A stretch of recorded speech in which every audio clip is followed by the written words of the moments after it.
मेरे 25वें जन्मदिन पर मेरे माता पिता मुझे लेने के लिए एक रोल्स रॉयस फैंटम में आए। उन्होंने डिजाइनर क्लोथ्स पहने हुए थे जिन्हें मैंने अब तक सिर्फ मैगजीन्स में देखा था। उनके चेहरे पर चौड़ी मुस्कान थी। बेटा, बधाई हो, तुमने 20 साल की परीक्षा पास कर ली है। मैं अब भी अपने हाथ में एक ठंडा बासी स्टीम्ड बन पकड़े हुए था। वही बन मेरा बर्थडे डिनर था। मैं उन्हें देखता हूँ, फिर उस चमचमाती कार को जो इस जर्जर गली में अजीब लग रही थी। परीक्षा, कैसी परीक्षा जिसे पूरा करने के लिए 20 साल की भूख और ठंड सहनी पड़े। मेरी माँ मेरी तरफ बढ़ी और मेरा हाथ पकड़ने की कोशिश की। मैं पीछे हट गया। उनकी उंगली में पहना कबूतर के अंडे जितना बड़ा डायमंड मेरी आंखों में चुभ रहा था। मार्कस, हमारे साथ घर चलो, हमने तुम्हारे लिए बर्थडे बैंक्वेट रखा है। चेन फैमिली की सारी संपत्ति, अरबों की दौलत एक दिन तुम्हारी होगी। मेरा नाम मार्कस चेन है, एक ऐसा नाम जिसका मतलब है चुप्पी। ये मुझ पर बिल्कुल फिट बैठता है। 25 सालों तक मैंने हर चीज चुपचाप सहन की। भूख, ठंड, सहपाठियों की हंसी, मकान मालिकों के अपमान। मैं सोचता था कि मेरे माता पिता भी कहीं न कहीं संघर्ष कर रहे होंगे, मेरी नजरों से दूर, चुपचाप टिके हुए। मैं सोचता था कि हम एक परिवार हैं जो गरीबी से साथ मिलकर लड़ रहा है। लेकिन मेरे 25वें जन्मदिन पर वे रोल्स रॉयस फैंटम में आते हैं, कुटियर पहने हुए, देवताओं की तरह मेरे सामने उतरते हैं और बताते हैं कि मेरी पूरी जिंदगी एक सावधानी से बनाई गई परीक्षा थी। मैं अपने पिता विक्टर चेन को देखता हूँ। उनका नाम भी ताकतवर लगता है। वह मेरे कंधे पर हाथ मारते हैं और मुझे ऐसे देखते हैं जैसे कोई आदमी पशुधन की जांच कर रहा हो। बुरा नहीं, अब भी एक टुकड़े में हो। आखिर तुम्हें पालना बेकार नहीं गया। उनके शब्द हथौड़े की तरह मेरे दिल पर पड़ते हैं। जब मैं 5 साल का था, मुझे शहर के सबसे बदहाल हिस्से में भेज दिया गया था। एक टूटी फूटी अर्बन विलेज में मुझे एक दूर के रिश्तेदार के हवाले कर दिया गया। हर महीने मेरे माता पिता ठीक 500 युएन भेजते थे। 1 युएन भी ज्यादा नहीं, बस इतना कि मैं भूख से न मरूं। मैं पैबंद लगे कपड़ों में बड़ा हुआ, सबसे सस्ता खाना खाकर। जब मैं 10 साल का था, उस रिश्तेदार को लगा कि यह पैसा पर्याप्त नहीं है और उसने मुझे घर से निकाल दिया। मैं अकेला एक पार्टीशन रूम में रहने लगा जिसका किराया 100 युएन प्रति माह था। वहां कोई खिड़की नहीं थी। एक सर्दी में मुझे 40 DGC बुखार हो गया। पूरा शरीर जल रहा था, दिमाग धुंधला पड़ गया था। हॉस्पिटल जाने के लिए पैसे नहीं थे। मैं बस ठंडी रजाई के नीचे सिकुड़कर दीवार से चिपक गया, शायद थोड़ी ठंडक मिल जाए। मैं बार बार अपने माता पिता को पुकारता रहा। जवाब में सिर्फ हवा की चीख सुनाई देती थी। मैं खुद को समझाता था कि वे कहीं दूर मेहनत कर रहे हैं, सफर का खर्च बचा रहे हैं। मैं तो यह तक सपना देखता था कि एक दिन जब मैं बड़ा होकर पैसे कमाऊंगा तो उन्हें दुनिया की सबसे अच्छी जिंदगी दूंगा। अब सोचता हूं तो हंसी आती है। जब मैं आधी रात को पेट दर्द से फर्श पर तड़प रहा था, तब वे किसी लग्जरी बैंक्वेट में जाम टकरा रहे थे। जब मैं बस का किराया बचाने के लिए कई किलोमीटर बारिश में दौड़ता था, तब वे एक गर्म और आरामदायक कार में बैठकर मौसम को कोस रहे थे। मेरी माँ लिंडा चेन बेहद सजी संवरी हुई दिख रही थीं। उन्हें देखकर कोई नहीं कहेगा कि वे 30 से ज्यादा उम्र की हैं। उन्होंने मेरा चेहरा छूने की कोशिश की। उनकी आंखों में आंसू थे। मार्कस, माँ जानती है कि तुमने बहुत कष्ट झेले, लेकिन यह सब तुम्हारे भले के लिए था। तूफान सहे बिना इंद्रधनुष कैसे मिलेगा? चेन फैमिली का उत्तराधिकारी ग्रीन हाउस में पाला गया फूल नहीं हो सकता। मेरे भले के लिए कितना महान बहाना है। मैंने उनकी तरफ देखा और एक एक शब्द बोलकर पूछा, अगर मैं परीक्षा में असफल हो जाता तो? अगर मैं बीमारी से मर जाता या किसी गली में पीट पीट कर मार दिया जाता? लिंडा का चेहरा सफेद पड़ गया। विक्टर तुरंत बीच में बोले। उनकी आवाज ऐसी थी जैसे कोई चुनौती स्वीकार ही न करता हो। कोई अगर मगर नहीं, मेरा बेटा इतना कमजोर नहीं है। हम हमेशा परछाइयों से तुम्हें देखते रहे हैं। तुम हमेशा सुरक्षित थे। सुरक्षित? इसका मतलब था कि वे देखते रहे जब स्कूल के गुंडों ने मेरा सिर पानी की बाल्टी में दबा दिया। इसका मतलब था कि वे देखते रहे जब मैं एक स्टीम्ड बन के लिए आवारा कुत्तों से लड़ रहा था। इसका मतलब था कि वे देखते रहे जब मैं ट्यूशन फी जुटाने के लिए इलीगल कंस्ट्रक्शन साइट पर ईंटें ढो रहा था और गिरती स्टील बीम्स के नीचे लगभग कुचल गया था। यही उनकी नजर में सुरक्षित था। उसी पल मेरा दिल बर्फ बन गया। तो 20 साल से ज्यादा की मेरी पूरी जिंदगी सिर्फ एक सर्कस शो थी और सबसे उत्साहित दर्शक मेरे अपने माता पिता थे। तो परीक्षा खत्म हो गई? मैंने धीरे से पूछा। मेरी आवाज इतनी बैठ चुकी थी कि मुझे खुद अपनी नहीं लग रही थी। हाँ, खत्म हो गई। विक्टर जोर से हंसे। आज से तुम चेन ग्रुप के इकलौते उत्तराधिकारी हो। चलो घर चलते हैं। तुम्हारा भाई और तुम्हारी गर्लफ्रेंड दोनों तुम्हारा इंतजार कर रहे हैं। मेरा दिमाग एकदम खाली हो गया। मेरा एक भाई है और मेरी गर्लफ्रेंड स्नो उनके घर पर क्यों है? स्नोलेन मेरी कॉलेज की क्लासमेट है। हम 3 साल से साथ हैं। वह खूबसूरत, सौम्य और समझदार है। उसने कभी मुझे गरीब होने की वजह से नीचा नहीं दिखाया। वह मेरी धुंधली जिंदगी की एकमात्र रोशनी थी। उसने कहा था कि वह मुझसे उसी रूप में प्यार करती है जैसा मैं हूँ। मैंने विश्वास कर लिया था कि वह सब सच था। अब मुझे हैरानी होती है कि क्या वह भी शुरू से ही इस परीक्षा का हिस्सा थी। मुझे आधा धक्का देकर और आधा रास्ता दिखाते हुए रोल्स रॉयस में बैठाया जाता है। उसका अंदरूनी हिस्सा विशाल है, ऐसी खुशबू से भरा हुआ जिसे मैं नाम नहीं दे सकता। मुलायम लेदर सीट्स मेरी कठोर लकड़ी की तख्त वाली खाट से बिल्कुल अलग दुनिया की है। कार आगे बढ़ती है, उस कीचड़ भरी और गंदी गली से निकलती हुई जिसे मैं 20 सालों से अपना घर कहता आया हूँ। मैं पीछे मुड़कर गली के मुहाने की ओर देखता हूँ। स्टीम्ड बंस बेचने वाला बूढ़ा आदमी उत्सुकता से झांक रहा है। 20 सालों तक मैं हर दिन उसके पास जाकर उसके सबसे सस्ते और सबसे सख्त 2 बन खरीदता था। वह कभी कल्पना भी नहीं कर सकता था कि स्टीम्ड बंस पर जीने वाला यह गरीब लड़का कभी ऐसी कार में बैठेगा। वह कभी कल्पना भी नहीं कर सकता था कि हर दिन स्टीम्ड बंस खाने वाला यह लड़का आखिर यहाँ तक पहुंच जाएगा। मैं वापस मुड़ता हूँ और तेजी से गुजरते हुए दृश्यों को देखने लगता हूँ। परिचित जर्जर इमारतें धीरे धीरे चमचमाते भव्य टावरों को जगह दे रही हैं। हम एक ऐसे इलाके में प्रवेश करते हैं जिसे मैंने केवल टेलीविजन पर देखा था। एक अमीरों का क्षेत्र जहां हर हवेली किसी किले जैसी दिखती है और भारी सुरक्षा में घिरी हुई है। कार आखिरकार सबसे प्रभावशाली विला के सामने रुकती है। विशाल लोहे के फाटक जिन पर बारीक नक्काशी की गई है धीरे धीरे खुलते हैं। यूनिफॉर्म पहने 2 गार्ड सम्मानपूर्वक झुकते हैं। Welcome home sir, madam young master. Young master, यह उपाधि मेरा पेट मरोड़ देती है। मैं विक्टर और लिंडा के पीछे विला के अंदर जाता हूँ। मेरी आंखों के सामने जो आता है वह शब्दों से परे वैभव है। एक विशाल क्रिस्टल शैंडलियर, मार्बल का फर्श जो आईने की तरह चमकाया गया है, दीवारों पर लगी पेंटिंग्स जिन्हें मैं समझ नहीं सकता लेकिन बता सकता हूँ कि उनकी कीमत एक दौलत होगी। लिविंग रूम के सोफा पर लगभग मेरी उम्र का एक युवक बैठा है। उसने बिल्कुल नाप का सिला हुआ सूट पहन रखा है और उसका पूरा व्यक्तित्व विशेषाधिकार की चमक बिखेर रहा है। हमारी आंखों के आसपास हल्की समानता है लेकिन उसके चेहरे पर वह श्रेष्ठता झलकती है जिसके साथ वह पैदा हुआ है। उसके बगल में एक लड़की बैठी है जिसे मैं बहुत अच्छी तरह जानता हूँ, स्नो। उसने सफेद ड्रेस पहन रखी है जिसे मैंने पहले कभी नहीं देखा। उसका मेकअप बिल्कुल परफेक्ट है। जब वह मुझे देखती है तो जल्दी से खड़ी हो जाती है लेकिन उसके चेहरे के भावों में कुछ अजीब है। मार्कस, तुम वापस आ गए। वह युवक भी खड़ा हो जाता है और आलसी निगाहों से मुझे ऊपर से नीचे तक देखता है। वेल, तो ये है वह खोया हुआ बड़ा भाई जिसने 20 साल बाहर दुख झेले। डैड, मॉम, ये सच में एक क्रूर टेस्ट था जो आपने इस पर लगाया। जरा इसे देखिए, इसकी हालत देखिए। ये तो बिल्कुल किसी भिखारी जैसा दिखता है। उसका हर शब्द एक जहरीली सुई की तरह सीधे मेरे सीने में चुभता है। विक्टर भौहें सिकोड़ता है। ब्लेन, क्या अपने भाई से बात करने का यही तरीका है? शब्द कुछ और कहते हैं लेकिन उसका चेहरा कुछ और कहता है। उसके चेहरे पर सच्ची नाराजगी का एक भी निशान नहीं है। इसके बजाय मैं गर्व की एक झलक देखता हूँ। इस बेटे ब्लेन पर गर्व और साफ साफ पक्षपात। तो यही उसका नाम है,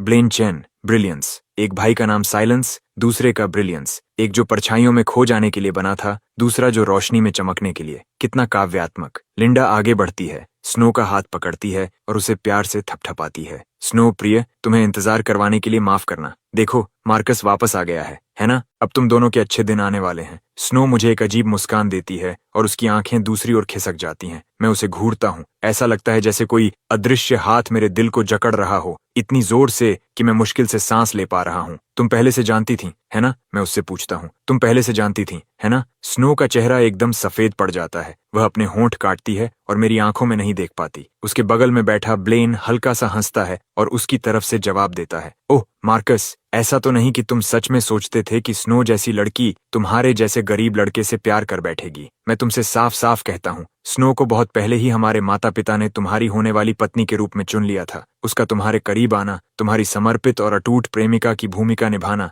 ये सब ट्रायल का हिस्सा था ताकि तुम अपनी सबसे बुरी हालत में भी सच्चे प्यार और उम्मीद पर विश्वास बनाए रखो। मेरी दुनिया इसी पल ढह जाती है। मुझे कुछ महसूस नहीं होता सिवाय हड्डियों तक उतर जाने वाली ठंडी और भारी घृणा के। मेरी जिंदगी की एकमात्र रोशनी वह एक नकली दीपक थी जिसे उन्होंने शुरू से मेरे सामने रख दिया था। मेरी हर जिद, मेरी हर उम्मीद, हर भावना जिसे मैंने प्यार कहा, यह सब एक मजाक था। मैं स्नो को देखता हूँ, उस लड़की को जिसने मेरे बीमार होने पर मेरे लिए पॉरेज बनाया था, जिसने मुझे थामा और सांत्वना दी थी जब मैं पूरी तरह टूट रहा था, जिसने कहा था कि वह पूरी जिंदगी मेरे साथ रहेगी। उसके चेहरे पर अब केवल पैनिक और गिल्ट लिखा हुआ है। मार्कस, मुझे समझाने दो। क्या समझाओगी? मैं उसकी बात बीच में ही काट देता हूँ। मेरी आवाज डरावनी तरह से शांत है। यह समझाओगी कि तुम कहती थी कि तुम मुझसे प्यार करती हो जबकि तुम मेरे माता पिता का पैसा ले रही थीं और ऐशो आराम की जिंदगी जी रही थीं। ये समझाओगी कि तुम मुझे स्टीम्ड बंस चबाते हुए देखती थीं और अंदर ही अंदर मुझ पर हंसती थीं। स्नो के चेहरे पर आंसू बहने लगते हैं।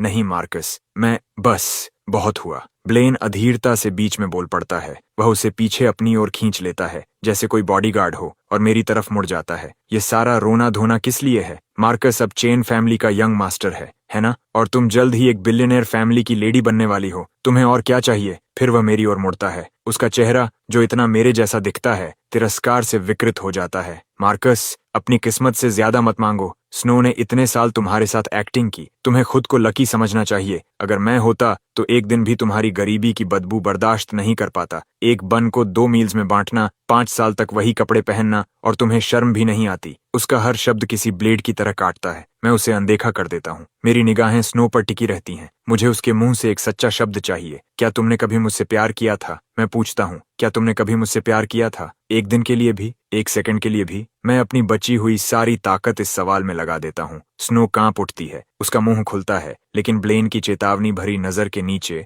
उसके मुंह से एक भी शब्द नहीं निकलता। उसकी खामोशी ही सबसे क्रूर जवाब है। मैं हंस पड़ता हूँ और हंसते हंसते मेरी आंखों से आंसू बहने लगते हैं। मैं कितना बड़ा मूर्ख था। विक्टर कमरे में फैली अव्यवस्था को देखता है और आखिरकार उसका चेहरा गंभीर हो जाता है। बस, अब बहुत हुआ। उसकी आदेशात्मक आवाज तुरंत पूरे कमरे को शांत कर देती है। वह मेरे पास आता है और ऊपर से मेरी ओर देखता है। मार्कस, मुझे पता है कि इस समय इसे स्वीकार करना तुम्हारे लिए मुश्किल है, लेकिन सच्चाई यही है। हमने यह सब तुम्हारे भले के लिए किया, पूरे चेन फैमिली के लिए किया। तुम्हारा भाई ब्लेन बचपन से ही बिगड़ा हुआ है। वह बेचैन है, अविश्वसनीय है, लेकिन तुमने वर्षों की कठिनाइयां झेली हैं। तुम्हारी इच्छा शक्ति लोहे जैसी है। तुम्हारे तरीके निर्दयी हैं, और यही वह चीज है जिसकी चेन ग्रुप को अपने हेयर में जरूरत है। वह ऐसे कहता है जैसे मुझे कोई उपहार दे रहा हो। निर्दयी तरीके? हाँ, दूसरे भिखारी से फेंकी हुई चिकन बोन छीन लेने के लिए। मैंने कभी अपनी मेहनत से कमाए गए 300 युएन की ट्यूशन फी बचाने के लिए एक आदमी की टांग तोड़ दी थी। मैंने 3 थग्स के सिर ईंट से फोड़ दिए थे। जिसे वे निर्दयता कहते हैं, वह कुछ नहीं बल्कि जीने की वह प्रवृत्ति है जिसकी कीमत मैंने अपने खून से चुकाई है। और अब वही चीज है जिसकी वे सबसे ज्यादा प्रशंसा कर रहे हैं। तो तुम लोग साफ अंतरात्मा के साथ मेरी जिंदगी के 20 साल छीन सकते हो? मैं सिर उठाकर उसकी आंखों में देखता हूँ। वह छीनना नहीं था, विक्टोर कहता है। उसकी आवाज अब और भारी हो गई है। वह तुम्हें गढ़ना था। महान लोग छोटी छोटी बातों से नहीं रुकते। तुमने जो खोया वह सिर्फ एक महत्वहीन बचपन था, और जो तुम पाओगे वह पूरा बिजनेस एम्पायर है। महत्वहीन बचपन। मैं अपनी मुट्ठियां इतनी जोर से भींच लेता हूँ कि मेरे नाखून हथेलियों में धंस जाते हैं। वे रातें जब मैं ठंड में अकेला रोता था, वे दिन जब भूख मेरे पेट को तब तक कुतरती रहती थी जब तक उसमें ऐंठन नहीं पड़ जाती थी, वे पल जब लोग उंगली दिखाकर मुझे हरामी और निकम्मा भिखारी कहते थे। उनकी नजरों में यह सब सिर्फ एक मामूली फुटनोट है। मैं उसे देखता हूँ, फिर लिंडा को। अगर मैं मना कर दूं तो? अगर मैं तुम्हारे पैसों से कोई संबंध नहीं रखना चाहता तो? अगर मैं तुम्हारा तथाकथित एयर नहीं बनना चाहता तो? हवा जैसे जम जाती है। विक्टर का चेहरा लोहे की तरह सख्त हो जाता है। लिंडा जल्दी से मेरे पास आती है और मेरी बांह पकड़ लेती है। मार्कस, मूर्ख मत बनो। तुम इसे क्यों नहीं चाहोगे? ये सब हमेशा से तुम्हारा ही था। मेरा? मैं उसका हाथ झटक देता हूँ और पीछे हट जाता हूँ जैसे उसके अंदर कोई छूत की बीमारी हो। मेरा वह ठंडा स्टीम्ड बन है। वह टूटा फूटा कमरा है जिसमें हर तरफ से हवा आती थी। वे पुराने कपड़े हैं जिन पर एक के ऊपर एक पैच लगे हुए हैं। ये नहीं। मैं अपनी बांह घुमाकर इस सारी चमक दमक की ओर इशारा करता हूँ और लगभग चिल्ला उठता हूँ। तुम लोगों की हर चीज मुझे बीमार कर देती है। तुम लोगों की हिम्मत कैसे हुई? मार्कस! विक्टर फट पड़ता है। एक थप्पड़ जोर से मेरे चेहरे पर पड़ता है। जलन भरा दर्द मेरे गाल पर फैल जाता है। 25 सालों में यह पहली बार है जब मेरे पिता ने मुझे मारा है। मैं न तो पीछे हटता हूँ, न जवाब में हाथ उठाता हूँ, बस उसे देखता रहता हूँ। मेरी यह शांति शायद उसे किसी भी विरोध से ज्यादा क्रोधित कर देती है। तुम खुद को समझते क्या हो? तुम्हें मना करने का अधिकार किसने दिया? वह कांपते हुए गुस्से में मेरी ओर उंगली तान देता है। मैं तुम्हें बता रहा हूँ मार्कस, तुम चैन बनकर पैदा हुए थे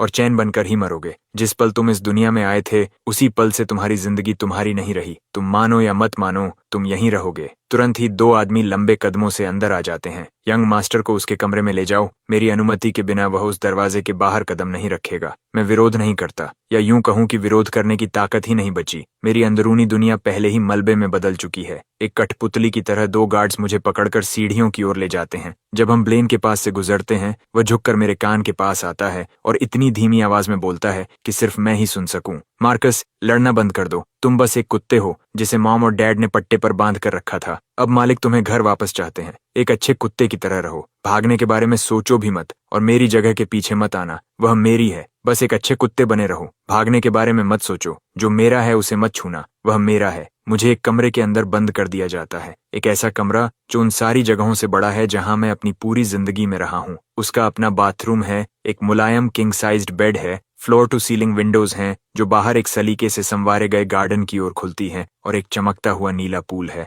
फिर भी मैं यहाँ उस बिना खिड़की वाले कमरे से कहीं ज्यादा घुटन महसूस करता हूँ जिसमें मैं पहले रहता था, पहले से कहीं ज्यादा कैद। ये पैसों से बनी एक शानदार प्रिजन है और मैं उसका वह प्रिजनर हूँ जिसे उम्र कैद की सजा मिली है। मुझे इस सुनहरे पिंजरे में 3 दिनों तक रखा जाता है। उन 3 दिनों में समय पर खाना लाने वाले सर्वेंट के अलावा मैं किसी को नहीं देखता। खाना शानदार है, हर तरह की डेलिकेसी मौजूद है जिसकी कोई कल्पना कर सकता है। मैं एक निवाला भी नहीं खा पाता। हर बार जब मैं आंखें बंद करता हूँ, स्नो का बचता हुआ चेहरा मेरे सामने आ जाता है, और ब्लेन की तिरस्कार भरी मुस्कान और विक्टर की अधिकारपूर्ण आवाज, जो तुमने खोया वह सिर्फ एक महत्वहीन बचपन था। महत्वहीन? मेरा पेट मरोड़ने लगता है। एक के बाद एक लहरें उठती हैं, भूख की वजह से नहीं, बल्कि इसलिए क्योंकि 20 सालों का दबा हुआ दर्द एक साथ फट पड़ा है। मैं फर्श पर सिकुड़ कर लेट जाता हूँ। ठंडा पसीना मेरे कपड़ों को भिगो देता है। जब सर्वेंट खाना लेकर आती है और मुझे इस हालत में देखती है तो घबरा जाती है। जल्द ही एक सफेद कोट पहने प्राइवेट डॉक्टर बुलाया जाता है। पूरी जांच के बाद उसका निष्कर्ष होता है कि लंबे समय तक कुपोषण की वजह से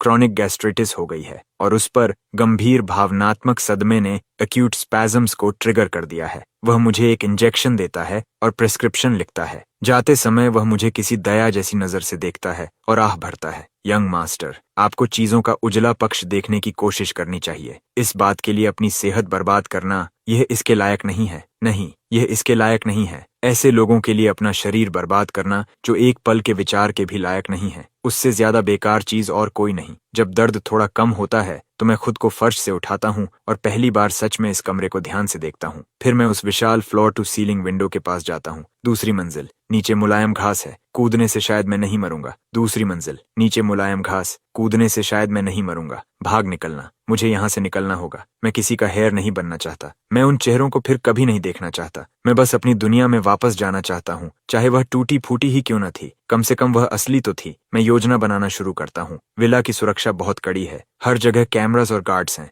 मुख्य गेट से बाहर निकलना असंभव है। मैं कई दिनों तक निगरानी करता हूँ और गार्ड्स की रोटेशन को याद कर लेता हूँ। हर रात सुबह 3 और 4 बजे के बीच उनका ध्यान सबसे कम रहता है। मेरे पास सिर्फ एक मौका है। चौथी रात मैं सोने का नाटक करता हूँ। जब दीवार की क्लॉक में सुबह के 3 बजते हैं, मैं चुपचाप बिस्तर से निकलता हूँ। मैं महंगे सिल्क पैजामास उतार देता हूँ और वे पुराने फीके कपड़े पहन लेता हूँ जिनमें मैं यहाँ आया था। ये कपड़े मुझे याद दिलाते हैं कि मैं अब भी मार्कस हूँ, असली वाला। मैं बेड शीट्स को मोड़कर एक रोप बनाता हूँ। उसका एक सिरा बेड फ्रेम से बांधता हूँ और दूसरा विंडो से बाहर लटका देता हूँ। मैं गहरी सांस लेता हूँ, बाहर चढ़ता हूँ और हाथों के सहारे धीरे धीरे नीचे उतरने लगता हूँ। दूसरी मंजिल, न बहुत ऊंची न बिल्कुल नीची। जब मैं लगभग नीचे पहुंच जाता हूँ, रोप खत्म हो जाती है। मैं खुद को संभालता हूँ और छोड़ देता हूँ। मेरे टखने में दर्द की तेज चीख उठती है। उसे देखने का समय नहीं है। मैं लंगड़ाते हुए बाउंड्री वॉल की ओर बढ़ता हूँ। दीवार ऊंची है, उसके ऊपर इलेक्ट्रिफाइड वायर लगी हुई है, लेकिन मैंने दिन में ही इसका निरीक्षण कर लिया था। एक बड़े पेड़ के पास वाला कोना कैमरा के ब्लाइंड स्पॉट में है। वहां की वायर ढीली दिखाई देती है। अपने टखने के दर्द को सहते हुए मैं दोनों हाथों और पैरों की मदद से पेड़ पर चढ़ना शुरू कर देता हूँ। फिर मैं पेड़ के तने से छिपकली की तरह चिपक जाता हूँ और धीरे धीरे दीवार की तरफ बढ़ता हूँ। मैं सावधानी से वायर से बचता हूँ, एक गहरी सांस लेता हूँ और छलांग लगा देता हूँ। दूसरी तरफ की घास मेरी लैंडिंग को नरम कर देती है। मैं सफल हो गया। मैं बाहर आ गया हूँ। आजाद हवा कभी इतनी मीठी नहीं लगी थी। मैं एक सेकंड के लिए भी नहीं रुक सकता। मैं अपने घायल पैर को घसीटता हूँ और अंधेरे में आगे बढ़ता जाता हूँ। मुझे नहीं पता मैं कहाँ जा रहा हूँ। मैं बस उस सुनहरे पिंजरे से जितना दूर जा सकूं उतना दूर जाना चाहता हूँ, जितना संभव हो सके उतना दूर। मैं बिना किसी दिशा के सड़कों पर भटकता रहता हूँ। हर कदम के साथ मेरा टखना और ज्यादा जलने लगता है। सुबह होने से ठीक पहले मैं एक परिचित चौराहे पर पहुंचता हूँ। वही सड़क जहां स्नो किराए पर रहती है। मैं जानता हूँ कि उसने मुझसे झूठ बोला था, लेकिन फिर भी कुछ मुझे यहाँ खींच लाया है, जैसे किसी भूत ने मेरे पैरों पर कब्जा कर लिया हो। मैं ऊपर उस परिचित तीसरी मंजिल की खिड़की की ओर देखता हूँ। लाइट बंद है। शायद वह पहले ही उस सुनहरे पिंजरे में जा चुकी है जो मेरे लिए बनाया गया था। मैं खुद पर कड़वी हंसी हंसता हूँ और वापस मुड़कर जाने लगता हूँ। तभी नीचे एक टैक्सी आकर रुकती है। दरवाजा खुलता है। एक परिचित आकृति बाहर निकलती है, स्नो। वह थकी हुई दिखती है, लेकिन अब भी डिजाइनर क्लोथ्स पहने हुए है। वह ड्राइवर को पैसे देती है और अंदर चली जाती है। मैं सहज रूप से पास की छाया में छिप जाता हूँ। वह मुझे नहीं देखती, वह सीधे बिल्डिंग के अंदर चली जाती है। कुछ मिनट बाद तीसरी मंजिल की लाइट जल उठती है। मैं नीचे एक मूर्ख की तरह खड़ा रहता हूँ। मुझे नहीं पता कि मैं क्या चाहता हूँ। शायद मेरा कोई छोटा सा तर्कहीन हिस्सा अब भी किसी चीज को पकड़े हुए है। शायद उम्मीद का कोई तर्कहीन टुकड़ा अब भी मेरे अंदर जिंदा है। जैसे ही मैं पूरी तरह हार मानकर हमेशा के लिए वहां से जाने वाला होता हूँ, तभी एक चमकदार लाल फेरारी गरजती हुई आकर नीचे रुकती है। दरवाजा खुलता है। ब्लेन बाहर निकलता है। वह तीसरी मंजिल की खिड़की की ओर देखता है। उसके चेहरे पर एक घमंडी मुस्कान फैल जाती है। फिर वह अंदर चला जाता है। मेरा दिमाग पूरी तरह खाली हो जाता है। मेरे शरीर का सारा खून सिर की ओर दौड़ पड़ता है। मैं दौड़ पड़ता हूँ। मैं पुराना एंट्रेंस डोर लात मारकर खोल देता हूँ और किसी पागल आदमी की तरह सीढ़ियां चढ़ जाता हूँ। मेरे टखने का दर्द पूरी तरह गायब हो चुका है। अपार्टमेंट के अंदर ब्लेन ने स्नो को दीवार के सहारे जकड़ रखा है। दरवाजे के टूटकर खुलने की आवाज सुनते ही दोनों घूम कर मेरी ओर देखते हैं। जब वह मुझे देखता है तो उसे छोड़ता नहीं, वह उसे अपनी ओर खींच लेता है। स्नो थोड़ी सी औपचारिक कोशिश करती है खुद को छुड़ाने की, फिर उसके बाजुओं में ढीली पड़ जाती है। उसी क्षण मुझे अपना दिल टूटने की आवाज सुनाई देती है, इतनी साफ और तीखी जैसे कांच टूट रहा हो। तो तुमने देख लिया? ब्लेन आखिरकार स्नो को छोड़ता है, अपना मुंह पोंछता है और मुझे ऐसे देखता है जैसे कोई मनोरंजन का कार्यक्रम देख रहा हो। स्नो अपने बिखरे हुए कपड़े ठीक करती है, सिर झुकाए रहती है और मेरी आंखों में देखने की हिम्मत नहीं कर पाती। उसके चेहरे पर अब भी एक लालिमा है जो पूरी कहानी बता देती है। मैं कुछ नहीं कहता, बस उन्हें घूरता रहता हूँ। मेरा शरीर कांप रहा है, डर से नहीं बल्कि गुस्से से, ऐसे गुस्से से जो सब कुछ जलाकर राख कर देना चाहता है। क्या हुआ? बर्दाश्त नहीं हुआ। ब्लेन मेरे पास आता है और मेरे गाल पर थपकी देता है। उसका हर इशारा तिरस्कार से भरा हुआ है। मैंने तुम्हें पहले ही बताया था, स्नो को हमारे माता पिता ने तुम्हारे लिए चुना था, लेकिन जिस इंसान को वह हमेशा चाहती थी वह मैं हूँ। क्या तुम सच में सोचते थे कि वह तुम्हारे जैसे गरीब और दयनीय आदमी को अपना दिल दे देगी? हम 1 साल से साथ हैं, पूरा 1 साल। जब मैं हमारे भविष्य के लिए मेहनत कर रहा था, कंस्ट्रक्शन साइट्स पर पसीना बहा रहा था, जब मैं उसका मनपसंद बर्थडे गिफ्ट खरीदने के लिए हर खर्च बचा रहा था और हर पैसा जोड़ रहा था, तब वे दोनों मेरी पीठ पीछे अपना रिश्ता जी रहे थे। मैं दुनिया का सबसे बड़ा मूर्ख हूँ। मैं दांत भींचकर एक वाक्य निकालता हूँ, तुम आखिर हो क्या? ब्लेन तिरस्कार से मुस्कुराता है। इस अपार्टमेंट का रेंट, तुम्हारे लिविंग एक्सपेंसेस सब मैंने दिए हैं। जो कुछ तुमने खाया, जहां कहीं तुम सोए, सब मेरी चैरिटी थी। यहाँ तक कि स्नो भी, मैं उससे ऊब गया था और उसे तुम्हें दे दिया। यही एक वाक्य चिंगारी बन जाता है। मैं दहाड़ता हूँ और अपना मुक्का उसके चेहरे पर दे मारता हूँ। ब्लेन पीछे उड़ता हुआ कॉफी टेबल से टकराता है। ग्लास टूटकर बिखर जाता है। वह संभल कर उठता है और मेरी ओर झपटता है। हम दोनों साथ में नीचे गिरते हैं। मेरे वार सटीक हैं। उसे कुछ ट्रेनिंग मिली हुई है, लेकिन वह धीरे धीरे पीछे पड़ रहा है। रुको! विक्टर गार्ड्स के साथ अंदर घुसता है। ब्लेन का खून से लथपथ चेहरा देखता है और मेरी पीठ पर एक जोरदार किक मारता है। मैं दीवार से टकराता हूँ और खून की उल्टी कर देता हूँ। लिंडा अंदर भागती हुई आती है और एम्बुलेंस बुलाने के लिए चिल्लाने लगती है। नालायक बेटे! विक्टर मुझे जोरदार थप्पड़ मारता है। इसे वापस विला ले जाओ, इसे बेसमेंट में बंद कर दो। मेरे आदेश के बिना इसे न खाना मिलेगा न पानी। गार्ड्स मुझे किसी मरे हुए जानवर की तरह घसीट कर ले जाते हैं। जब हम स्नो के पास से गुजरते हैं तो मैं उसकी आंखों में देखता हूँ। वहां मौजूद अपराध बोध, डर और दूरी के सामने कुछ भी नहीं है। मेरा दिल पूरी तरह मर जाता है। उसकी आंखों में मैं साफ देख लेता हूँ कि अपराध बोध की तुलना में डर और मुझसे दूर होने की भावना कहीं ज्यादा बड़ी है। मेरा दिल मर चुका है। बेसमेंट अंधेरा और नम है। विक्टर अपने शब्दों का मतलब सच में रखता है। न खाना न पानी। मैं समय का हिसाब खो देता हूँ। भूख और प्यास मुझे भ्रम दिखाने लगती है। फिर लोहे का दरवाजा खुलता है। ब्लेन वहां खड़ा है, घमंड से भरा हुआ। डैड कंपनी के 30% शेयर्स मेरे नाम कर रहे हैं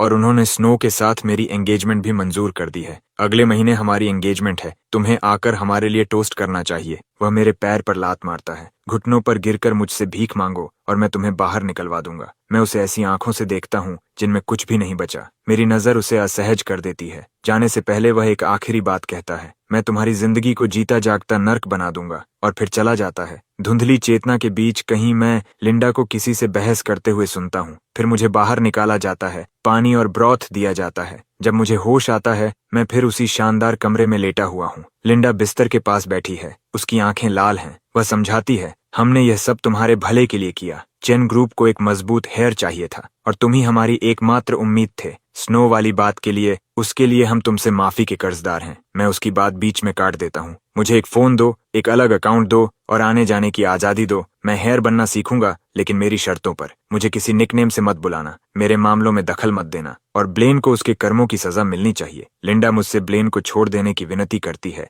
लेकिन मैं उसे इतनी साफ तरह से मना कर देता हूँ कि उसके पास कहने के लिए कुछ नहीं बचता। वह एक खाली खोल की तरह दिखती हुई चली जाती है। उसी दोपहर विक्टर कमरे में आता है। वह थका हुआ दिख रहा है। तुम्हारी शर्तें मंजूर हैं। नाइट स्टैंड में एक ब्लैक कार्ड रखा है। कल हेनरी तुम्हें कंपनी से परिचित करवाएगा, और ब्लेन के बारे में मैं उम्मीद करता हूँ कि तुम उसके साथ नरमी बरतोगे। मैं कुछ नहीं कहता। अगले दिन मैं सूट पहनता हूँ। हेनरी जैंग पहले से नीचे मेरा इंतजार कर रहा होता है। वह मुझे सम्मान से मिस्टर चेन कहकर संबोधित करता है। वह मुझे बेंटली में चेन ग्रुप हेडक्वार्टर्स ले जाता है। हेनरी कंपनी के पोर्टफोलियो डॉक्यूमेंट्स मेरे सामने रखता है। मैं उन्हें पढ़े बिना ही बंद कर देता हूँ। बुनियादी बातें छोड़ो, मुझे दो चीजें चाहिए: चेन ग्रुप के हर दुश्मन की सूची और ब्लेन के नाम पर मौजूद हर एसेट का पूरा विवरण। हेनरी हिचकिचाता है, लेकिन 1 घंटे के भीतर दोनों फाइल्स मेरी डेस्क पर होती हैं। मैं ब्लेन की फाइल उठाता हूँ। मेरी आंखें तेज हो जाती हैं। ब्लेन के नाम पर 3 कंपनीज हैं, उनमें से एक प्रेडेटोरी लेंडिंग ऑपरेशन है। मैं तुरंत उसकी डिटेल्स खोलता हूँ। एक केस तुरंत मेरा ध्यान खींचता है। लीना ली नाम की एक कॉलेज स्टूडेंट। उसके पिता गंभीर रूप से बीमार थे और उसे पैसों की सख्त जरूरत थी। उसने ब्लेन की कंपनी से 50,000 युएन उधार लिए थे। 6 महीने से भी कम समय में वह रकम 500,000 युएन बन गई। उसके पास चुकाने का कोई रास्ता नहीं था। कलेक्टर्स ने उसकी प्राइवेट फोटोज का इस्तेमाल करके उसे ब्लैकमेल किया और उसके पिता के हॉस्पिटल रूम में घुसकर उन पर चिल्लाए। आखिरकार वह लड़की और सहन नहीं कर पाई और अपने डॉर्मेट्री की छत से कूद गई। उसी रात उसके पिता भी सदमे से मर गए। ब्लेन, जो कुछ तुम्हारे साथ होने वाला है, तुम उसके पूरी तरह हकदार हो। मैं फोन उठाता हूँ और हेनरी के एक्सटेंशन पर कॉल करता हूँ। वुल्फस्टार कैपिटल के हेड के साथ एक मीटिंग फिक्स करो। उसे बताओ कि चेन ग्रुप का मार्कस चेन एक डील पर चर्चा करना चाहता है। हेनरी तेजी से काम करता है, या यूं कहूं कि वुल्फस्टार कैपिटल उससे भी ज्यादा तेजी से जवाब देता है। कॉल के आधे घंटे के अंदर ही वे रात 8 बजे मीटिंग कंफर्म कर देते हैं। जगह है शहर का सबसे exclusive private members club, cloud summit club. दिलचस्प, क्लाउड समिट क्लब ब्लेन का है। क्या यह एक संयोग है या उनकी तरफ से जानबूझकर किया गया कदम? मैं फोन नीचे रख देता हूँ। मेरे होठों के कोने पर एक ठंडी मुस्कान उभर आती है। संयोग या सोची समझी चाल, जो भी हो, आज रात का प्रदर्शन देखने लायक होने वाला है। उस शाम मैं हेनरी से मुझे घर छोड़ने के लिए कहता हूँ। उस चमचमाते विला में नहीं, बल्कि अपने पुराने जर्जर किराए के कमरे में। मुझे वहां से कुछ लेना है। कार उस परिचित गली के मुहाने पर आकर रुकती है। हेनरी अपने सामने के दृश्य को घूरता रह जाता है। ये जगह उन सभी चौड़ी सड़कों और आलीशान इलाकों से बिल्कुल अलग है जहां वह कभी गया था। ये जर्जर अर्बन विलेज उसके चेहरे पर साफ सदमा भर देता है। शायद वह कल्पना भी नहीं कर सकता कि चेन ग्रुप का यंग मास्टर वास्तव में यहाँ बड़ा हुआ था। मैं उसके सदमे पर कोई ध्यान नहीं देता। मैं सीधे उस टूटती हुई इमारत के अंदर चला जाता हूँ। मेरा कमरा बिल्कुल वैसा ही है जैसा मैं छोड़ कर गया था। हर चीज पर धूल की एक पतली परत जमी हुई है। मैं बिस्तर के पास जाता हूँ, घिसे पिटे मैट्रेस को उठाता हूँ और उसके नीचे कपड़े में लिपटी एक चीज निकालता हूँ। मैं उसे खोलता हूँ। अंदर एक जंग लगा फ्रूट नाइफ है। जब मैं 10 साल का था, तब अपनी रक्षा के लिए उसे कूड़े के ढेर से उठाकर लाया था। अनगिनत डरावनी रातों में वह मेरे साथ रहा है। मैं उसे फिर से कपड़े में लपेटता हूँ और अपनी जैकेट के अंदर रख लेता हूँ। सावधानी से लपेटकर उसे अपने सीने के पास दबा लेता हूँ। फिर मैं उस खाली दीवार के पास जाता हूँ जिस पर कोई खिड़की नहीं है। वहां उम्र के कारण पीली पड़ चुकी एक फोटोग्राफ टंगी हुई है। उसमें एक लड़की की उजली और मीठी मुस्कान है। स्नो। जब हम पहली बार साथ आए थे, तब उसने यह मुझे दी थी। उसने कहा था कि वह चाहती है उसकी मुस्कान सूरज की रोशनी की जगह ले और इस बिना खिड़की वाले कमरे को रोशन कर दे। मैं उस फोटोग्राफ को बहुत देर तक देखता रहता हूँ, फिर हाथ बढ़ाकर उसे दीवार से फाड़ देता हूँ और उसके साथ अपनी बची हुई आखिरी दयनीय भावना को भी टुकड़े टुकड़े कर देता हूँ। शाम के 8 बजे मैं बिल्कुल समय पर क्लाउड समिट क्लब पहुंचता हूँ। ये जगह अपने नाम के अनुरूप है। इसकी सजावट बेहिसाब भव्य है, सोने की चमक से भरी हुई, जैसे बादलों के ऊपर बना कोई महल हो। हर गेस्ट बेदागा कपड़ों में सजा हुआ है। हर तरफ पैसा है, हर तरफ ताकत है। एक मैनेजर जिसने शरीर से चिपकी हुई चेयोंगसाम पहन रखी है, मुझे सम्मान पूर्वक टॉप फ्लोर पर एक प्राइवेट रूम तक ले जाती है। मिस्टर चेन, वुल्फ पहले से अंदर आपका इंतजार कर रहे हैं। मैं दरवाजा खोलकर अंदर जाता हूँ। कमरे में केवल एक आदमी बैठा है। उसने काली ट्रेडिशनल चाइनीज जैकेट पहन रखी है। उसकी पीठ मेरी ओर है और वह बिना किसी जल्दी के चाय बना रहा है। वह मुड़ता तक नहीं, बस शांत आवाज में कहता है, बैठो। मैं उसके सामने वाली सीट पर बैठ जाता हूँ। वह एक कप में चाय डालता है और मेरी ओर सरका देता है। उसकी खुशबू पूरे कमरे में फैल जाती है। चखो, इस साल की प्रीचिंग ड्रैगनवेल टी है। मैं कप उठाता हूँ लेकिन पीता नहीं, बस उसे नाक के पास लाकर उसकी खुशबू महसूस करता हूँ। वह लगभग 40 साल का लगता है। उसकी आंख के कोने से लेकर होंठ के किनारे तक एक लंबा स्कार जाता है जो उसे स्वाभाविक रूप से खतरनाक बनाता है। जितनी ज्यादा चाय पीते हो उतना समझने लगते हो। इंसानों के साथ भी यही होता है, जितना ज्यादा उन्हें देखते हो उतना उन्हें समझते हो। उसकी आंखें बाज की तरह तेज हैं, जैसे सीधे मेरे आर पार देख सकती हूँ। तुम वुल्फस्टार कैपिटल के हेड वुल्फ हो? मैं पूछता हूँ। वह मुस्कुराता है। उसके सफेद दांत दिखाई देते हैं। लोग मुझे इसी नाम से बुलाते हैं। बताओ, यहाँ किस लिए आए हो? मैं तुमसे एक डील करना चाहता हूँ। मैं सीधे मुद्दे पर आता हूँ। वह रुचि से भौं उठाता है। बताओ, मुझे तुम्हारी मदद से किसी को बर्बाद करना है। कौन? Blaine Chen. ये नाम सुनकर भी वुल्फ के चेहरे पर कोई बदलाव नहीं आता। वह बस टी कप उठाता है, हल्के से फूंक मारता है और एक छोटा घूंट लेता है। विक्टर चेन का बेटा, क्या यही वजह है? वह सूखी हंसी हंसता है। वुल्फ कप नीचे रखता है और मुस्कुराकर मुझे देखता है। दिलचस्प। क्या तुम्हें पता है कि ये क्लब उसी का है? मुझे पता है। क्या तुम्हें पता है कि चेन ग्रुप वुल्फस्टार कैपिटल का अगला टारगेट है? यह भी पता है। और फिर भी तुम मेरे पास आए हो? वुल्फ की आंखों में मनोरंजन की चमक उभर आती है। तुम्हें डर नहीं कि मैं तुम्हें भी उसके साथ गिरा दूंगा? तुम ऐसा नहीं करोगे। मैं पूरी निश्चितता के साथ उसकी आंखों में देखता हूँ। क्यों नहीं? क्योंकि तुम और मैं एक जैसे इंसान हैं। हम दोनों को ऊपर बैठे लोगों को आसमान से गिरते हुए देखना पसंद है, और मेरे दुश्मन का दुश्मन मेरा दोस्त होता है। वुल्फ एकदम शांत हो जाता है। ऐसा लगता है जैसे उसके चेहरे का स्कार भी हल्का सा हिल गया हो। वह पूरे 30 सेकंड तक मुझे घूरता रहता है, फिर अचानक जोर से हंस पड़ता है। हाँ, अच्छा, मेरे दुश्मन का दुश्मन। बहुत बढ़िया कहा। विक्टर चेन ने पूरी जिंदगी एक लेजेंड की तरह राज किया और किसी तरह तुम्हारे जैसा बेटा पैदा कर दिया। मैं तैयार हूँ। बताओ, ये खेल कैसे खेलना चाहते हो? मैं तैयार हूँ। योजना क्या है? सीधी। मैं अपनी जेब में हाथ डालता हूँ, एक यूएसबी ड्राइव निकालता हूँ और उसकी ओर सरका देता हूँ। इसके अंदर ब्लेन के लेंडिंग ऑपरेशन का पूरा रिकॉर्ड है। फेक अकाउंट्स, हिंसक कलेक्शंस, उसकी वजह से हुई मौतें, सब कुछ। मैं चाहता हूँ कि तुम ये सब दुनिया के सामने ले आओ। मैं चाहता हूँ कि वह पूरी तरह बर्बाद हो जाए और जेल में सड़े। वुल्फ यूएसबी ड्राइव उठाता है और उसे अपनी हथेली पर तौलता है। उसके चेहरे पर एक निर्दयी मुस्कान फैल जाती है। बस इतना? बस इतना? ठीक है। मैं गारंटी देता हूँ कि 3 दिनों के अंदर उसका नाम शहर की हर बड़ी हेडलाइन में छाया होगा। तुम्हारे साथ बिजनेस करना सुखद रहा। मैं उठकर जाने लगता हूँ। रुको, वुल्फ मुझे रोकता है। एक और बात, क्या तुम नहीं जानना चाहते कि मैं तुम्हारे परिवार के पीछे क्यों पड़ा हूँ? मैं रुककर पीछे मुड़ता हूँ। क्यों? वुल्फ की आंखें इतनी गहरी नफरत से भर जाती हैं कि वह लगभग दिखाई देने लगती है। क्योंकि 20 साल पहले तुम्हारे पिता विक्टर चेन ने ठीक वही तरीके इस्तेमाल किए थे जिनका सामना तुम अभी कर रहे हो, और उन्होंने मेरे परिवार को बर्बाद कर दिया था। मेरे पिता ने इसी बिल्डिंग की छत से कूदकर जान दे दी थी। ये सुनकर मेरे पूरे शरीर में झटका दौड़ जाता है। तो जो चीज ऊपर से सिर्फ बिजनेस कंपटीशन लगती थी, उसके पीछे इतना गहरा ब्लड फ्यूड छिपा था, जिसे हर कोई बिजनेस राइवलरी कहता था, वह वास्तव में खून का कर्ज था। अब समझ आता है कि उसने चेन ग्रुप का इतनी बेरहमी से पीछा क्यों किया। अब भी सोचते हो कि हम दोस्त हैं? वुल्फ ठंडी और सपाट आवाज में पूछता है। हाँ, मैं बिना एक पल रुके जवाब देता हूँ। कम से कम चेन ग्रुप को गिराने के मामले में तो हम हैं। मैं मुड़कर कमरे से बाहर निकल जाता हूँ। जैसे ही मैं दरवाजे से बाहर कदम रखता हूँ, मुझे पीछे से वुल्फ की धीमी आवाज सुनाई देती है। विक्टर चेन, तुमने कभी सपने में भी नहीं सोचा होगा कि जिस बेटे को तुम सबसे ज्यादा महत्व देते थे, वही तुम्हारे पतन को अपने हाथों से तुम्हारे दरवाजे तक पहुंचाएगा। मैं पीछे मुड़कर नहीं देखता। क्लब से बाहर निकलकर हेनरी की कार में बैठ जाता हूँ। मिस्टर चेन, अब कहाँ चलना है? हेनरी पूछता है। ऐसी जगह जहां से ये पूरा तमाशा साफ दिखाई दे। आधे घंटे बाद कार उस होटल के बाहर रुकती है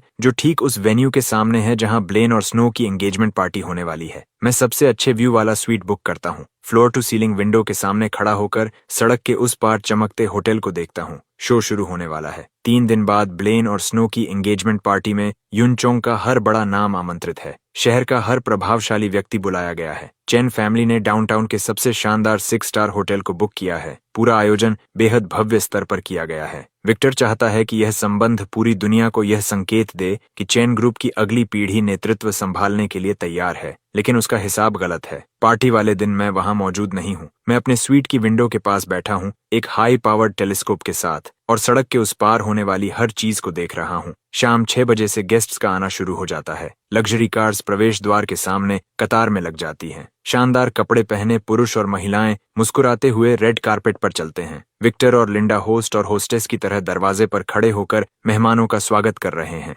ब्लेन और स्नो उनके पास किसी गोल्डन कपल की तरह खड़े हैं। ब्लेन ने सफेद कस्टम टेलर्ड सूट पहन रखा है, उसके सिर का हर बाल अपनी जगह पर है और उसके चेहरे पर उस आदमी की मुस्कान है जिसे लगता है कि पूरी दुनिया उसकी है। स्नो महंगे गाउन में है, उसका मेकअप बेदागा है और वह किसी प्रिंसेस जैसी सुंदर दिख रही है। वह ब्लेन का हाथ पकड़े हुए है, उसके चेहरे पर खुशी की मुस्कान है, लेकिन मुझे वह मुस्कान थोड़ी बनावटी लगती है, थोड़ी जबरदस्ती वाली। मैं सोचता हूँ कि जब वह एंगेजमेंट गिफ्ट देखेगी जो मैंने उसके लिए तैयार किया है, तब क्या उसके चेहरे पर यही मुस्कान रहेगी। रात 8 बजे सेरेमोनी शुरू होती है। बॉलरूम की विशाल स्क्रीन पर ब्लेन और स्नो की हाईलाइट रील चलनी शुरू होती है। उनकी पहली मुलाकात से लेकर करीब आने तक और फिर प्यार में पड़ने तक की कहानी को इतने रोमांटिक और भावुक तरीके से एडिट किया गया है कि पूरा माहौल प्रभावित हो जाता है। भीड़ प्रशंसा और शुभकामनाओं से भर उठती है। ब्लेन स्नो का हाथ पकड़कर उसे स्टेज पर ले जाता है। एमसी लंबा बधाई संदेश देता है और फिर माइक्रोफोन ब्लेन को सौंप देता है। कृपया हमारे आकर्षक ग्रूम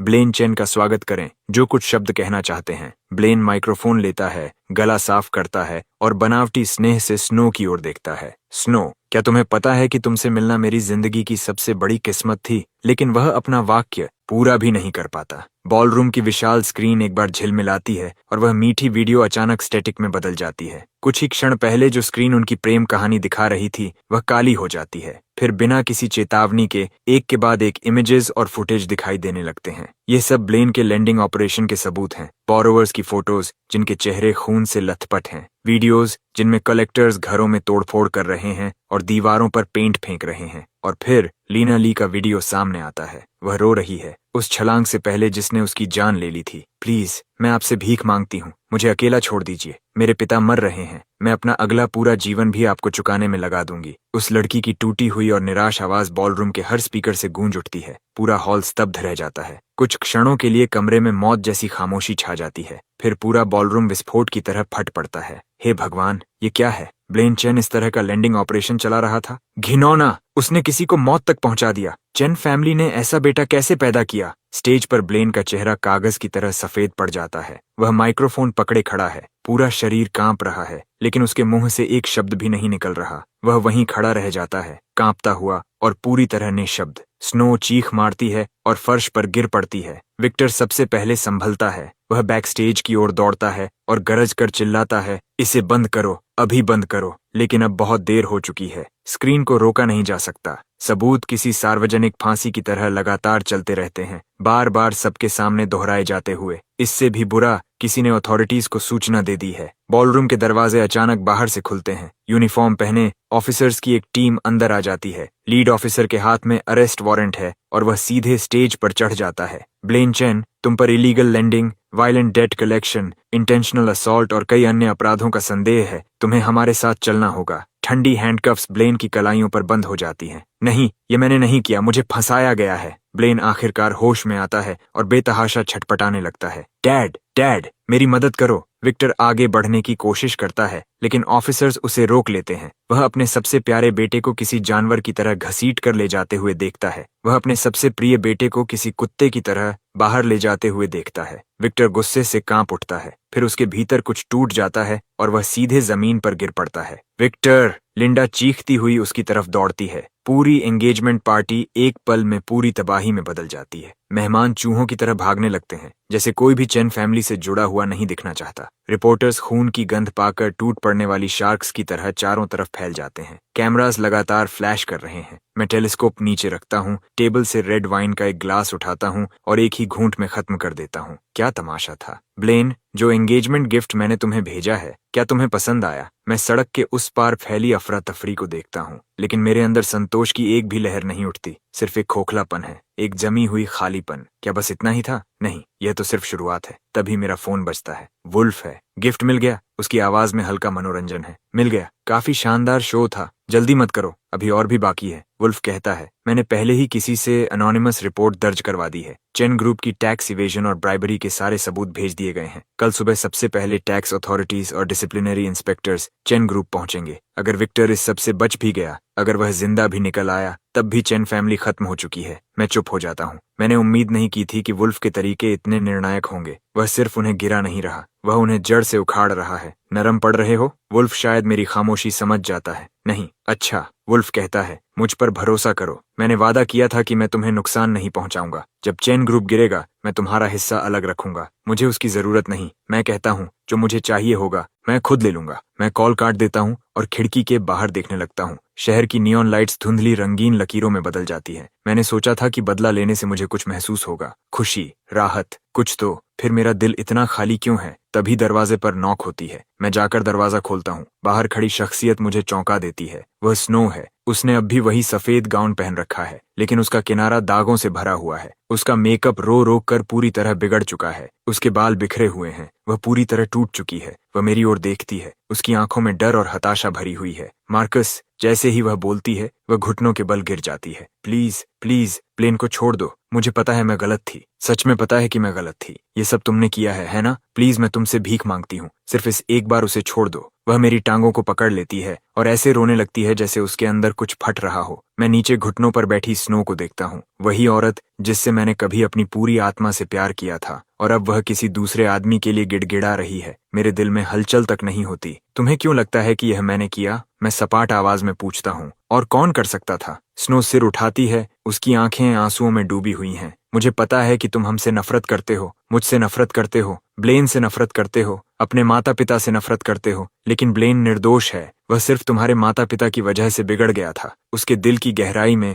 वह बुरा इंसान नहीं है। वही बात फिर से, वही पुराना बहाना। मैं हंस पड़ता हूँ। बुरा इंसान नहीं है। जब वह परिवारों को बर्बाद कर रहा था, जाल बिछा रहा था, तब उसकी अच्छाई कहाँ थी? स्नो के पास कोई जवाब नहीं होता। वह ब्लेन के हर काम के बारे में जानती थी। वह खुद भी उसका हिस्सा थी, क्योंकि ब्लेन की कंपनी के अकाउंट्स उसी के हाथों से गुजरते थे। मार्कस, मुझे पता है उसने गलत किया। वह कानून का सामना करेगा। स्नो अपना तरीका बदलती है और भावनाओं का सहारा लेने लगती है। लेकिन हम कभी एक दूसरे से प्यार करते थे, है ना? तुम्हें याद है, सॉफ्टमोर ईयर में तुम बीमार पड़ गए थे और मैं तुम्हें अपनी पीठ पर उठाकर हॉस्पिटल ले गई थी। तुम्हें अपना बर्थडे याद है? मैंने 6 महीने की स्कॉलरशिप बचाकर तुम्हारे लिए वो वॉच खरीदी थी। क्या तुम सच में ये सब भूल गए हो? मैं उसे ऐसे देखता हूँ जैसे वह कोई अजनबी हो। मुझे याद है, बिल्कुल याद है। मुझे याद है कि हॉस्पिटल जाते पूरे रास्ते तुम शिकायत करती रही थी कि मैं बहुत भारी हूँ, और मुझे वो वॉच भी याद है जो तुमने मुझे दी थी। अगले ही दिन वह ब्लेन की कलाई पर थी। स्नो, तुम इतने सालों से अभिनय कर रही हो, क्या तुम थक नहीं गई? स्नो का चेहरा तुरंत सफेद पड़ जाता है। उसने साफ तौर पर उम्मीद नहीं की थी कि मुझे वे बातें याद होंगी। उसे लगता था कि मैं सिर्फ प्यार में अंधा कोई मूर्ख था। उसका मुंह खुलता है, लेकिन आवाज नहीं निकलती। उसी पल उसके अभिनय की हर परत उतर जाती है। बाहर निकलो। मैं दरवाजे की ओर इशारा करते हुए ठंडी और सपाट आवाज में कहता हूँ। स्नो अचानक टूट जाती है। वह घबराकर खड़ी होती है और दोनों हाथों से मेरी बांह पकड़ लेती है। तुम मेरे साथ ऐसा नहीं कर सकते। तुम इतने निर्दयी नहीं हो सकते। तुम अब भी मुझसे प्यार करते हो, है ना? तुम्हें अब भी मुझसे प्यार है। इसी वजह से तुमने ये सब किया, है ना मार्कस? क्या हम फिर से शुरुआत नहीं कर सकते? मैं ब्लेन को छोड़ दूंगी। मैं तुम्हारे साथ रहूंगी। चेन फैमिली से सब कुछ वापस लेने में तुम्हारी मदद करूंगी। मैं सिर्फ तुम्हारी रहूंगी। उसकी बातें सुनकर मुझे घिन आने लगती है। मैं उसका हाथ इतनी ताकत से झटकता हूँ कि वह लड़खड़ाकर फर्श पर गिर पड़ती है। तुम्हें लगता है कि अब भी तुम्हारी हैसियत मुझसे सौदा करने की है? मैं उसकी ओर नीचे देखते हुए कहता हूँ। मेरी आंखों में सिर्फ तिरस्कार है। मेरे लिए तुम सड़क किनारे पड़े कचरे से भी कम कीमत रखती हो। कम से कम कचरे को रिसाइकल करके पैसे कमाए जा सकते हैं। तुम मुझे सिर्फ बीमार महसूस कराती हो। मेरे शब्द सबसे तेज ब्लेड की तरह उसकी बची हुई आखिरी गरिमा भी चकनाचूर कर देते हैं। वह फर्श पर बैठी रह जाती है। उसकी आंखें खाली हैं, जैसे उसके अंदर से कुछ जरूरी चीज निकाल ली गई हो। मैं उसकी ओर दोबारा नहीं देखता। मुड़कर दरवाजा बंद कर देता हूँ। फिर दरवाजे से पीठ टिकाकर धीरे धीरे फर्श पर बैठ जाता हूँ। मैंने आखिरकार अपने ही हाथों से अपनी यादों की आखिरी खूबसूरत चीज को भी नष्ट कर दिया है। अगले दिन ठीक वैसे ही जैसा वुल्फ ने कहा था, चेन ग्रुप पर छापा पड़ता है। टैक्स अथॉरिटीज और डिसिप्लिनरी इन्वेस्टिगेटर्स ऑफिसेज को सील कर देते हैं, हर लेजर और हर एग्जीक्यूटिव को अपने साथ ले जाते हैं। विक्टर को फाइनेंशियल क्राइम्स के कई मामलों में क्रिमिनल कस्टडी में ले लिया जाता है। लिंडा अपने सारे ज्वेलरी और प्रॉपर्टीज बेचने लगती है, मदद की तलाश में हर दरवाजे पर जाती है, लेकिन हर जगह उसे ठुकरा दिया जाता है। जब ताकतवर लोग गिरते हैं तो हर कोई उन पर टूट पड़ता है। जो लोग कभी चैन फैमिली की चापलूसी करते थे अब उनसे दूरी बनाए रखते हैं, इस डर से कि कहीं वे भी इस तबाही में न फंस जाएं। युन चेंग का सबसे बड़ा बिजनेस एम्पायर एक ही रात में ढह जाता है। केवल मैं ही खड़ा बचता हूँ, क्योंकि सब कुछ बिखरने से पहले विक्टर को शायद आने वाले खतरे का आभास हो गया था। उसने पहले ही मेरे नाम वाली एसेट्स को अलग सुरक्षित कर दिया था। मुझे चेन फैमिली की बची हुई अधिकांश संपत्ति विरासत में मिल जाती है। वह उतनी नहीं जितनी उसके चरम समय में थी, लेकिन फिर भी एक खगोलीय दौलत है। स्टीम्ड बन्स खाकर बड़ा हुआ गरीब लड़का एक रात में युन चेंग का नया पावर प्लेयर बन जाता है। बहुत से लोग मेरे करीब आना चाहते हैं, बहुत से लोग जानना चाहते हैं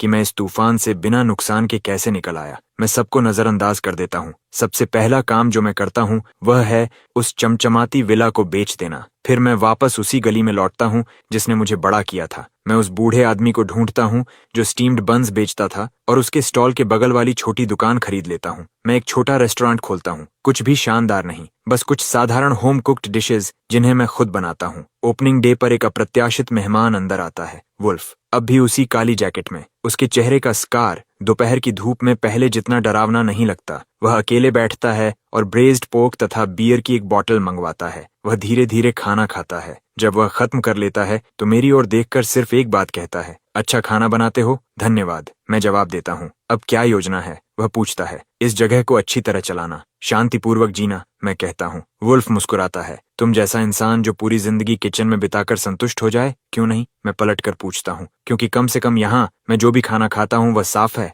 वुल्फ चुप हो जाता है। वह अपनी जैकेट के अंदर हाथ डालता है और एक एनवेलोप निकालकर मेरी ओर सरका देता है। उसके अंदर देश छोड़ने का वन वे टिकट और कुछ कैश है। चेन ग्रुप खत्म हो चुका है, हाँ, लेकिन विक्टर ने बहुत दुश्मन बनाए थे। यहाँ रहना सुरक्षित नहीं है। कुछ समय के लिए विदेश चले जाओ, जब हालात शांत हो जाए तब वापस आना। मैं एनवेलोप नहीं उठाता, तुम्हारा बदला पूरा हो गया, क्या अच्छा लग रहा है? वुल्फ रुक जाता है, उसके चेहरे से मुस्कान गायब हो जाती है। वह अपना ग्लास उठाता है और उसमें बची हुई ड्रिंक एक ही घूंट में खत्म कर देता है। नहीं, वह कहता है। वह खिड़की के बाहर देखता है। उसकी आंखों में ऐसा बोझ है जिसका नाम मैं नहीं दे सकता। मैंने 20 साल उस इंसान को बर्बाद करने में लगा दिए जिससे मैं सबसे ज्यादा नफरत करता था, लेकिन जो मैंने खोया था वह कभी वापस नहीं आ सकता। वह खड़ा होता है, बोल के नीचे कुछ बिल्स दबाता है और चला जाता है। मैं उसे जाते हुए देखता हूँ और ऐसा लगता है जैसे मेरा अपना भविष्य दरवाजे से बाहर जा रहा हो। हम दोनों ऐसे लोग हैं जो नफरत की वजह से अतीत में कैद हैं। बदला आखिर देता क्या है? जो खो गया वह हमेशा के लिए खो चुका है। रेस्टोरेंट का बिजनेस स्थिर चलता है,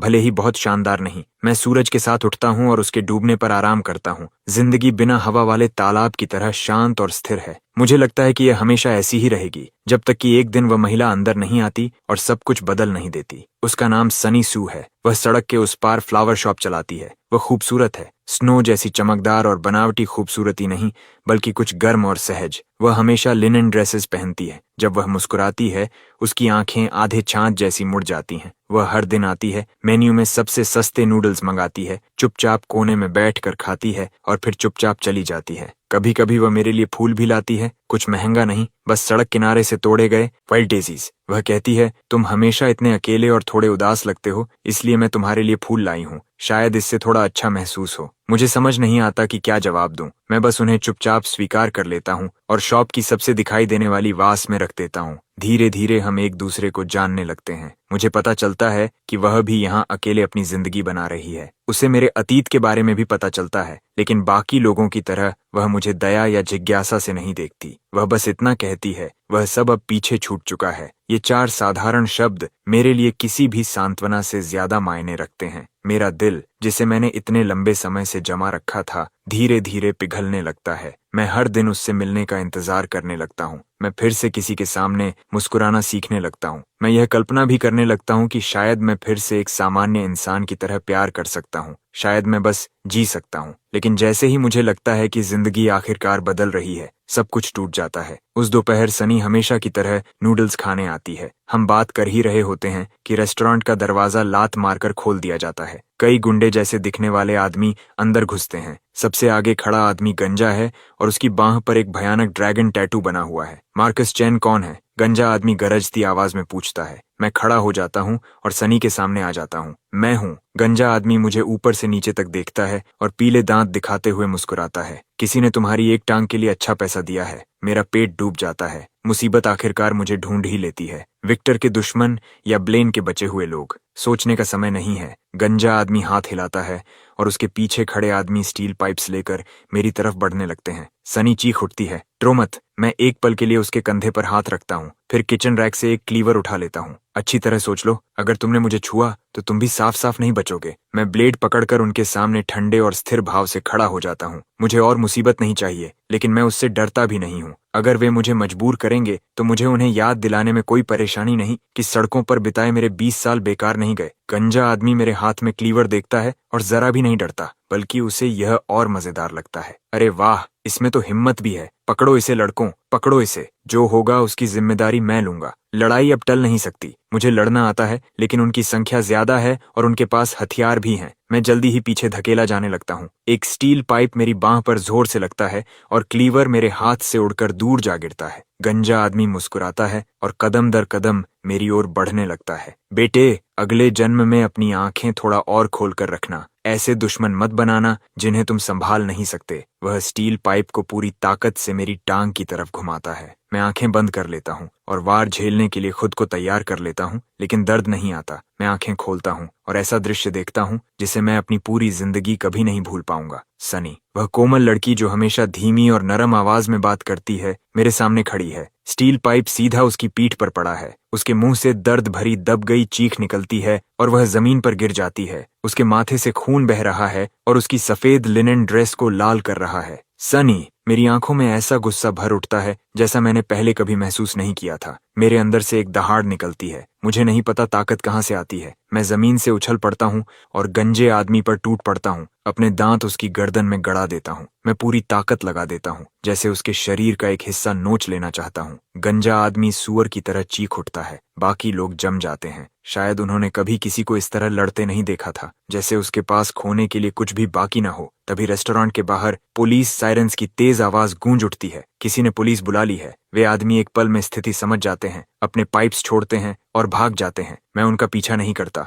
मैं सनी के पास दौड़ता हूँ, उसे अपनी बाहों में उठाता हूँ और रेस्टोरेंट से ऐसे भागता हूँ जैसे मेरे शरीर में आग लगी हो। सनी, टिके रहो, तुम मुझे छोड़कर नहीं जा सकती। उसका खून मेरे हाथों को ढक चुका है, गर्म और चमकीला। मैं उसे उठाए सड़कों पर दौड़ता हूँ और चिल्लाता हूँ, मदद करो, कोई इसकी मदद करो। सड़क पर लोग मुझे ऐसे देखते हैं जैसे मैं पागल हो गया हूँ। मुझे परवाह नहीं, मुझे सिर्फ इतना चाहिए कि वह जिंदा रहे। मैं उसे हॉस्पिटल पहुंचाता हूँ। इमरजेंसी रूम की लाल बत्ती बहुत लंबे समय तक जलती रहती है। वे घंटे मेरी जिंदगी का सबसे लंबा इंतजार बन जाते हैं। मैं कॉरिडोर की बेंच पर बैठा रहता हूँ, पूरे शरीर पर खून लगा हुआ, जैसे कोई आत्मा रहित मूर्ति। मेरा दिमाग पूरी तरह खाली है। अगर सनी को कुछ हो गया तो मैं उस विचार को पूरा भी नहीं कर पाता। आखिरकार इमरजेंसी रूम का दरवाजा खुलता है। डॉक्टर बाहर आता है और अपना मास्क उतार देता है। पेशेंट अब खतरे से बाहर है। जैसे ही ये शब्द मेरे कानों तक पहुंचते हैं, मेरे शरीर का हर तना हुआ नर्व एक साथ टूट जाता है। मेरी नजर धुंधली हो जाती है और मैं पूरी तरह बेहोश हो जाता हूँ। जब मुझे होश आता है, मैं एक हॉस्पिटल रूम में हूँ। सनी मेरे बगल वाले बेड पर लेटी है। वह अब भी बेहोश है, लेकिन उसकी सांसें स्थिर हैं। मैं उसके पीले पड़े चेहरे को देखता हूँ और अपराध बोध और डर एक साथ मेरे सीने को भर देते हैं। मैं उसे इस सब में घसीट कर लाया। अगर मेरी वजह न होती तो उसके साथ यह कभी नहीं होता। मैं उसके बेड के पास पहरा देता रहता हूँ। 3 दिन और 3 रातें। आखिरकार वह जाग जाती है। वह मुझे देखती है और मुस्कुराती है, कमजोर लेकिन सच्ची मुस्कान। मुझे लगता है मैं ठीक हो जाऊंगी। इससे पहले कि मैं खुद को रोक पाऊं, मेरी आंखों से आंसू बह निकलते हैं। 25 साल का आदमी एक बच्चे की तरह रोता हुआ, मुझे माफ कर दो, मुझे माफ कर दो। मेरे पास कहने के लिए बस यही शब्द हैं, बेवकूफ, वह कहती है और हाथ बढ़ाकर मेरे आंसू पोंछ देती है। ये तुम्हारी गलती नहीं है। मैं उसका ठंडा हाथ पकड़कर अपने चेहरे से लगा लेता हूँ। सनी, मैं उसकी आंखों में देखता हूँ और एक एक शब्द करके कहता हूँ, जब तुम ठीक हो जाओ तो मुझसे शादी कर लो। सनी एक पल के लिए स्थिर हो जाती है, फिर मुस्कुराती है। वही मुस्कान जो मैंने पहली बार देखी थी। उसकी आंखें आधे चांद की तरह मुड़ जाती हैं। हाँ, हॉस्पिटल से छुट्टी मिलने के बाद सबसे पहला काम मैं रेस्टोरेंट बंद करना करता हूँ। मैं सनी को लेकर शहर छोड़ देता हूँ। हम दक्षिण की ओर समुद्र के किनारे बसे एक छोटे से टाउन में चले जाते हैं। जो पैसा मेरे पास बचा होता है, उससे मैं यार्ड वाला एक छोटा सा हाउस खरीदता हूँ। हम उस यार्ड को सनी के पसंदीदा फूलों से भर देते हैं। हम इटबून नाम की एक कैट भी पाल लेते हैं। मैं फिर कभी युनचांग के बारे में नहीं पूछता। प्लेन, विक्टर, स्नो वुल्फ, वे लोग, वे घटनाएं, सब किसी पिछले जन्म की यादों जैसे लगते हैं जिन्हें हमेशा के लिए बंद कर दिया गया हो। मेरी जिंदगी अब साधारण है। हर दिन सनी के साथ समुद्र को देखना, गार्डन की देखभाल करना, कैट के साथ खेलना। उसकी पीठ पर एक लंबा स्कार है। बारिश के दिनों में उसमें दर्द होता है। जब भी ऐसा होता है मैं उसे अपनी बाहों में भर लेता हूँ और बार बार उस स्कार पर अपने होंठ रखता हूँ। मुझे माफ कर दो, ये 3 शब्द कहना बंद करो, वह कहती है और अपना हाथ मेरे मुंह पर रख देती है। मार्कस, तुमने किसी के साथ गलत नहीं किया। तुमने बस बहुत ज्यादा दुख सहा है। हाँ, मैंने बहुत ज्यादा दुख सहा है, पूरे 25 साल। लेकिन अब मेरी जिंदगी में एक रोशनी है, एक सच्ची रोशनी, गर्म, वास्तविक और मेरे हर घाव को भरती हुई। लोग सोचते हैं कि मेरी कहानी यहीं खत्म हो जाती है, शांत, सुरक्षित और खुश। लेकिन फिर यून से एक पैकेज आता है और सब कुछ बदल जाता है। उसके अंदर और कुछ नहीं होता, सिर्फ एक न्यूज़पेपर और एक फोटोग्राफ। न्यूज़पेपर 6 महीने पुराना फ्रंट पेज है। हेडलाइन पर लिखा है, ब्लेन चेन को फांसी दी गई। फोटोग्राफ एक फैमिली पोर्ट्रेट है। विक्टर और लिंडा एक न्यूबॉर्न बेबी को गोद में लिए हुए हैं। दोनों मुस्कुरा रहे हैं। उस बेबी के चेहरे की बनावट बिल्कुल वैसी ही है जैसी बचपन में मेरी थी। फोटोग्राफ के पीछे लाल स्याही से सिर्फ एक पंक्ति लिखी हुई है, the game has only just begin.